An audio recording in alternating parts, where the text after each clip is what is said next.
passion for what I do really started with a single tax class I took in law school. I loved the problem-solving aspect of tax and how you can navigate through finances by having good tax knowledge. And as I grew through my law school career, I learned more about estate planning and the world of investments and even cash flow.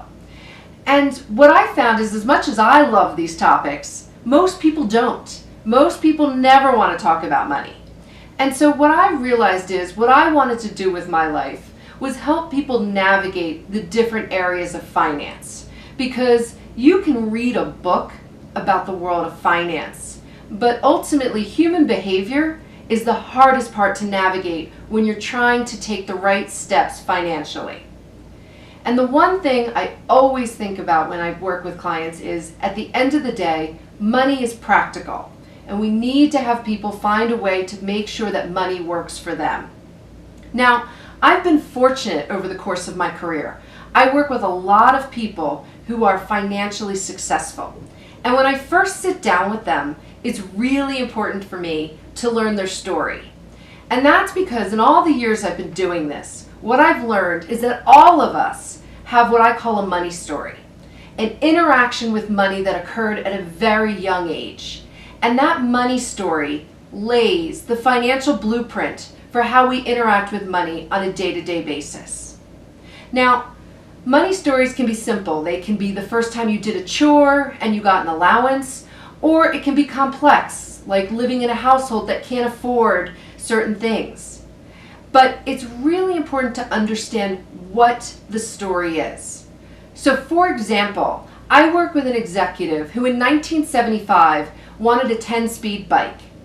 The bike cost $180, but his parents couldn't afford to purchase it for him. But they owned a store, and they said to him, if you work in the store, we'll pay you $2 an hour. When you earn enough, you can buy your bike. Now, this young man worked in the store, and it took him 1.5 years to earn enough money to buy the bike. But he was able to go into the bike store on his own and purchase it with his own money.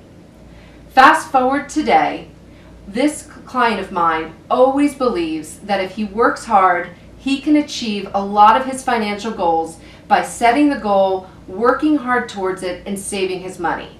And interestingly enough, he has one of the nicest car collections of all of my clients. Now, money stories are pretty straightforward, and you can easily do this. So think back about what your first interaction with money was. And then I often challenge clients to compare it to where they are in their life. What was it about that story? Do you still see a single thread that ties through to who you are today? And even if your money story was a negative one, in that maybe your family didn't have a lot of money, maybe your parents didn't talk about money, always remember that human behavior is always changing. So just because you might have had a negative money story doesn't mean we can't make it a positive one in your adult life. But what's key is to reflect back on it and reflect on your behavior and determine, can you make yourself financially successful by understanding who you are and where you want to go. And because of that, that's why I love working with people with finances. It's not about the investing, it's not about the taxes, it's not about the estate planning. It's making them understand who they are financially and how to get them to succeed.